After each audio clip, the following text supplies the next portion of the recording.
Hello friends, myself Dr. Ekta and welcome to my YouTube channel Dr. Ekta Show and today's topic is rickets। काफ़ी सारे parents के मेरे पास call आ रहे थे कि मैम हमारे बच्चों को कोई रिकेट्स तो नहीं है, ग्रोथ रिटार्डेशन तो नहीं है। तो ऐसा कुछ नहीं होता, सारे बच्चों के अंदर रिकेट्स नहीं होते हैं। तो मेनली मैं रिकेट्स की कॉज बता देती हूँ। विटामिन डी थ्री की कमी से रिकेट्स होता है। जो सूर्य के अंदर से मिलने वाले जो किरणें होती हैं, अगर बच्चा उसके ज़्यादा एक्सपोज में नहीं रहता है तो उसको रिकेट्स होने के चांसेस रहते हैं। उसके बाद में कैल्शियम की डेफिशिएंसी, फॉस्फोरस की डेफिशिएंसी की वजह से होता है। मेनली कॉज क्या होता है कि माताएं बहनें जो होती है वो अपने बच्चों को लेके कुछ ज़्यादा ओवर प्रोटेक्टिव होती है, कुछ ज़्यादा ही कपड़े पहना के रखना, धूप में नहीं ले जाना क्योंकि मेरा बच्चा काला हो जाएगा। तो सही है, बट विटामिन डी आपको वह सूर्य की किरणों से ही मिलता है। और सुबह 8 बजे तक की जो धूप होती है, मॉर्निंग की जो धूप होती है, उसमें हाई क्वालिटी के अंदर अल्ट्रावायलेट रेज होती है जो कि स्किन से रिएक्ट करती है और विटामिन डी का निर्माण करती है और उसी से बच्चों की हड्डियां मजबूत होती हैं। तो कृपया माता बहनें इतना ओवर प्रोटेक्टिव नहीं बने, उसको धूप में थोड़ा खेलने कूदने दें, मस्ती करने दें बच्चे को, क्योंकि ये बच्चे की उम्र है। जितना कम हो सके गर्मियों के अंदर कम से कम कपड़े पहनाएं और बच्चे की प्रॉपर वे में मसाज होनी चाहिए। तो मेनली इसका कॉज मैंने आपको बता दी, कैल्शियम की डेफिशिएंसी से होता है, फॉस्फोरस की डेफिशिएंसी से, विटामिन डी की डेफिशिएंसी की वजह से होता है रिकेट्स रोग। पूरी तरीके से नरिशमेंट नहीं मिलता ऐसे पेशेंट को, अग्निमांद्य रहता है, मतलब बच्चा जो भी खा रहा है वो उसको लगेगा नहीं, ठीक है, उसकी वजह से होता है। इंटेस्टाइन में प्रॉब्लम आ जाती है। इंटेस्टाइन में मतलब उसकी पाचन शक्ति कमज़ोर होती है। पाचन शक्ति कमज़ोर है तो जो भी कुछ खाएगा उसके अंग नहीं लगेगा, उसकी वजह से होता है। और विटामिन में काफ़ी सारे नरिशमेंट की कमी हो जाती है। तो मैं आज आपको बताती हूँ कि ये कॉजेज़ हैं, इनका कारण क्या है। तो आयुर्वेद के अकॉर्डिंग 2 कारण हैं। पहले तो मैंने आपको बता दिया कि जो भी बच्चा होता है अगर उसका धूप के कांटेक्ट में नहीं आता है, मतलब जो सुबह 8 बजे की तो धूप होती है वो सबसे महत्वपूर्ण धूप होती है, बहुत अच्छी वाली धूप होती है, सनराइज़ होती है। वो सनराइज स्किन के कांटेक्ट में आने के बाद में विटामिन डी का फॉर्मेशन करती है और विटामिन डी हड्डियों को मजबूत करता है। अगर उसके कांटेक्ट में बच्चा नहीं आएगा तो बच्चा रिकेट्स रोग उसको हो सकता है। सेकंड, अगर हम आयुर्वेद की संप्राप्ति की बात करते हैं तो मैंने जो पीछे कारण बताए थे, अगर उनमें से कोई भी कारण होते हैं, सारे कारण होते हैं, तो उसमें वात पित्त कफ, आपको पता है कि हमारी जो बॉडी उसका बेस है वात पित्त कफ और 7 धातु से मिलकर बनी है, रस, रक्त, मांस, मेद, अस्थि, मज्जा, शुक्र, ठीक है। तो इसमें क्या होता है कि वात पित्त कफ तीनों दोष प्रकोपित हो जाते हैं, मतलब तीनों दोष दूषित हो जाते हैं। दूषित होने के बाद में आमाग्नि, मतलब कहने का मतलब हम जो भी खाना खा रहे हैं वो स्टोमक में जा रहा है, तो स्टोमक में अपनी खुद की एक अग्नि होती है। वो अग्नि खाने को पचाने का काम करती है। जब वो खाने को पूरी तरीके से पचाती है तो उसका रस भाग बनता है, तो उसमें रस से रक्त बनता है, तो उसमें रक्त अग्नि काम करती है। रक्त अग्नि के काम करने के बाद में वो रक्त बनेगा, रक्त, रस, रक्त, मांस, उसके बाद मांस अग्नि काम करेगी उस पर, फिर मांस बनेगा, मेद, फिर मेदाग्नि काम करेगी, उसके बाद में मेद बनेगा। इस तरीके से 7 धातु के 7 अग्नियाँ काम करती हैं। अब इस रिकेट्स के अंदर क्या होता है कि जो धातु की जो अग्नि होती है, यानी जो हमारी बॉडी के 7 चैनल्स होते हैं, इनकी अपनी खुद की अग्नि होती है, वो दूषित हो जाती है, वो काम ही नहीं करती है।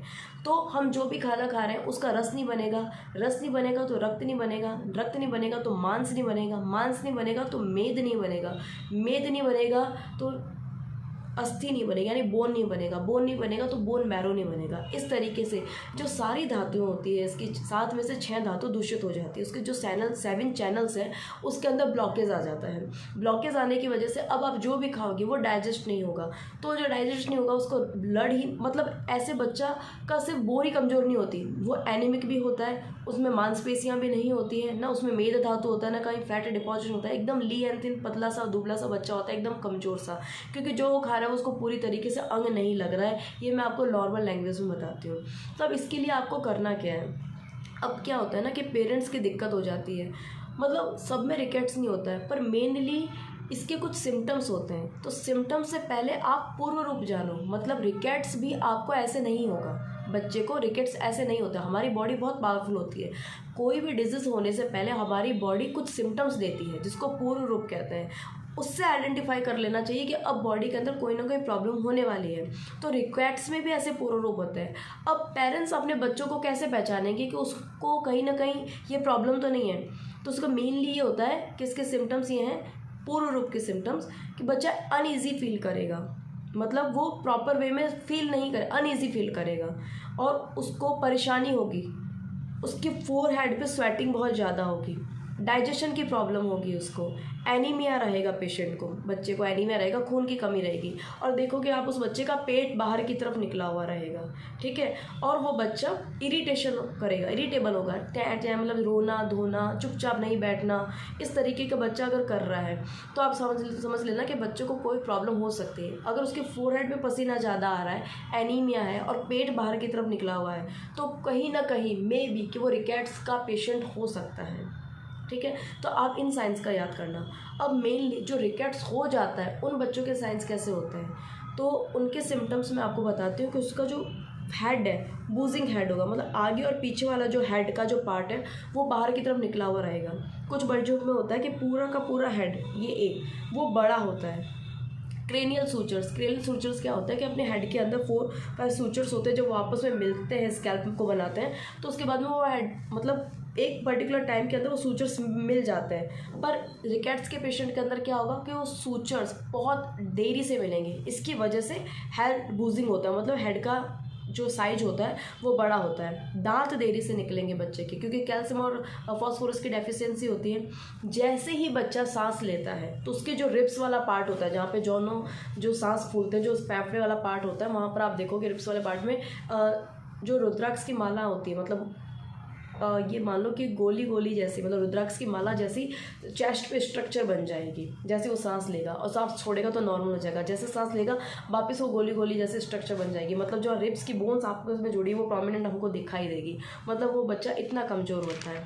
तो ये इसके मेनली साइन होते हैं। इसके अलावा क्या होगा कि बच्चे का जो व्रिस्ट जॉइंट होता है और जो एंकल जॉइंट होता है या नी जॉइंट होता है उसमें कर्व होगा, तो बच्चा ढंग से चल नहीं पाएगा, मूवमेंट उसका ढंग से नहीं होगा, ग्रोथ रिटार्डेशन होगा ही, बच्चा ढंग से, जब सातों धातुएं ढंग से काम नहीं कर रही है, जो भी बच्चा खा रहा है वो अंग नहीं लगेगा, तो उस बच्चे का विकास जो प्रॉपर वे में होना चाहिए वो प्रॉपर वे में नहीं होगा।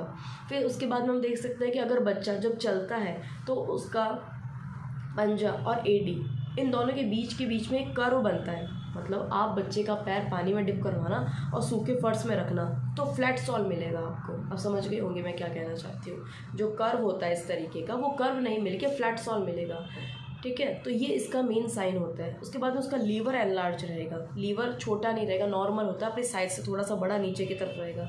इसकी वजह से उसको कॉन्स्टिपेशन भी रहता है, पेट की तकलीफ भी बच्चे को रहेगी, इसलिए बच्चा इरिटेट रहता है, ठीक है। पूरी बॉडी के अंदर वीकनेस होगी। ये इसके मेन सिम्टम्स बता दिए। अब बात करते हैं ट्रीटमेंट की। तो ट्रीटमेंट संभव है इसका, ठीक है, बट मैं आपसे चाहूँगी कि आप इसके ट्रीटमेंट पे ध्यान दें, क्योंकि इसमें आयुर्वेद का ट्रीटमेंट होता है। बच्चे को काफ़ी रिकवर होते हुए देखा गया है। पंचकर्मा भी होगा, मेडिसिन भी होगी, डाइट चार्ट भी होगा, योगा एक्सरसाइज भी होगी। चारों चीज़ें अगर आप अपने बच्चों को प्रोटोकॉल फॉलो करवाते हैं तो बच्चा डेफिनेटली रिकवर कर जाएगा, कोई बड़ी बात नहीं है। तो मेनली मैं आपको कुछ मेडिसिन बता देती हूँ, जैसे आप पेन कॉपी लिखिए और लिख भी सकते हैं। अग्नि कुमार रस होगा 65 मिलीग्राम, प्रवाल पंचामृत होगा 120 मिलीग्राम, और आप शंख भस्म ले सकते हैं इसमें 120 मिलीग्राम। इन दोनों को लेके आप शहद के साथ या फिर दूध के साथ खाना खाने के आधे घंटे पहले दे सकते हैं। अगर बच्चे को कॉन्स्टिपेशन तो रहेगा, गैस एसिडिटी भी रहेगी, तो ऐसे में चित्रकादि वटी एक टैबलेट देनी है गुनगुने पानी के साथ में।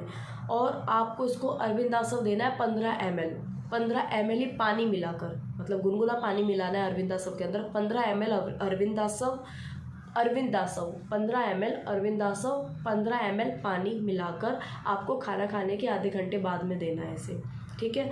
और आप इसकी मसाज कर सकते हैं बला तेल से और अश्वगंधा तेल से, दोनों को मिक्स करके कर सकते हैं, या फिर दोनों को अलग अलग करके भी पूरे बॉडी की मसाज आपको 45 मिनट तक करनी है।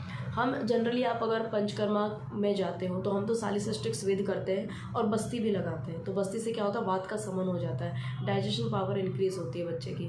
तो वो जब आप किसी डॉक्टर के पास में जाओगे तो वो पूरा प्रोटोकॉल समझाएंगे, क्योंकि जब तक पेशेंट हमारे पास में नहीं होता तब तक हम इसे आइडिया नहीं लगा सकते कि किस हिसाब से इसकी बस्ती लगेगी, अनुवासन बस्ती लगेगी या फिर इसको काढ़े की बस्ती लगेगी। और वो अल्टरनेट फॉर्म में भी देते हैं, मैं देती हूँ। जनरली मेरी ओपीडी के अंदर जब बच्चे ऐसा आते हैं, जब मैं उनको आईपीडी में लेती हूँ तो मैं ये सब कुछ प्रोसीजर्स करती हूँ।